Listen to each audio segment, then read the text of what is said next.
ஒரு முக்கியமான விஷயத்தை பற்றி இப்போ நான் உங்ககிட்ட ஷேர் பண்ண போகிறேன். இப்போ நான் பேசிகிட்டு இருக்கிற இந்த நேரத்தில் தமிழ்நாட்டில் இருக்கிற நம்ம யாருக்குமே ஓட்டு போடுற உரிமையே இல்லைன்னு சொன்னால் நம்புவீங்களா? நான் பயமுறுத்துறேன்னு நினைக்காதீங்க, அதுதான் நிஜமும் கூட. இதுக்கு மெயின் ரீசன் அந்த எஸ்ஐஆர் 2021, 24 எப்படி எல்லாருமே ஓட்டு போட்டோம். இப்போ புதுசாக சில கம்ப்ளைண்ட்ஸ்லாம் வர ஆரம்பிக்குது. அது என்னென்னா முக்கியமாக நம்மளுடைய டிவிகே தோழர்களுக்கு அந்த ஃபார்ம் கிடைக்க மாட்டேங்குது, கொடுக்க மாட்டேன்றாங்க அப்படின்ற சில கம்ப்ளைண்ட்ஸ். இது யார் பண்ணுறாங்க அப்படின்றது நான் தான் சொல்லி தெரிய வேணும்னு ஒன்றும் அவசியம் இல்லை உங்களுக்கு. இப்போ இருக்கிற ஆட்சியாளர்கள், அவங்களுக்கு கைப்பாவையாக இருக்கக்கூடிய சில பேர் இதை செய்ய ஸ்டார்ட் பண்ணியிருக்கிறாங்க.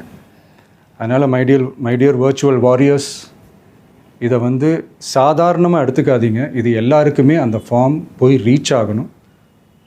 இதில் ரொம்ப உறுதியாக இருங்க. அப்புறம் இன்னொரு முக்கியமான விஷயம், அந்த எனிமரேஷன் ஃபார்ம் நீங்கள் ஆன்லைனில் நீங்கள் ஃபில்அப் பண்ணும்போது அதில் ஒரு சில ப்ராப்ளம்ஸ் வர்றதுக்கு வாய்ப்பு இருக்குது. அது உங்களுடைய ஓட்டர் ஐடியில் இருக்கிற உங்கள் பேரும் ஆதார் கார்டில் இருக்கிற பேரும் அந்த ஸ்பெல்லிங், இனிஷியல்ஸ் எல்லாமே ஒரே மாதிரி இருந்தால் தான் அது அக்செப்ட் ஆகும், இல்லைன்னா அக்செப்ட் ஆகாது. அது கொஞ்சம் கேர்ஃபுல்லாக பண்ணுங்கள். மை டியர் ஜென்சி படை பலமே, உஷாராக இருங்க, கான்ஃபிடெண்ட்டாக இருங்க.